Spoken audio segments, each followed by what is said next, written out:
વેરાવળના ધારાસભ્યની અટકાયત મુદ્દે કોળી સમાજ મેદાને આવ્યું છે। કોળી સમાજે ડેપ્યુટી કલેક્ટર કચેરી ખાતે આવેદન આપ્યું છે। વિમલ ચુડાસમા સામેની ફરિયાદ પાછી ખેંચવા રજૂઆત કરવામાં આવી છે।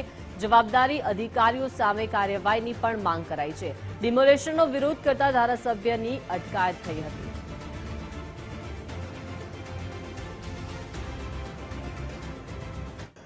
એક ધારાસભ્ય અને અમારા જે જ્ઞાતિના પેશિયન્ટ હોય થાઈ લેવલના એને કોઈ બોલાવા આવે તો એની પવિત્રના ભાગરૂપે એને ફરજિયાત જવું પડે અને ગયા અને એની માટે જે ગુના દાખલ થયા એ દુઃખદ બિના છે। આવા ખરેખર ન થવા જોઈએ એનું કારણ કે એ કોઈ સુલે શાંતિ ભંગ ન થાય એના માટે એ ગયા હોય છે।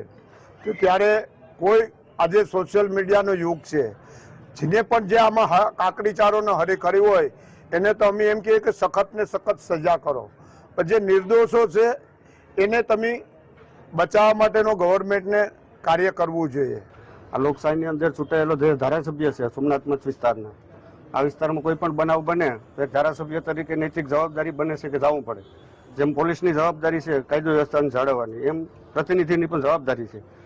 એ પ્રતિનિધિ જો આ લોકશાહીમાં જાય આવા બનાવની વખતે અને પોલીસ દ્વારા કે બીજા કોઈ દ્વારા એન કેન પ્રકારે માની લો કે એમના ઉપર જો ખોટી ફરિયાદ થતી હોય તો સામાન્ય લોકોનું હું એટલે અમારી માગણી છે કે આ જે કંઈ બનાવ બન્યો છે એ ફક્ત ને ફક્ત બદનામ કરવા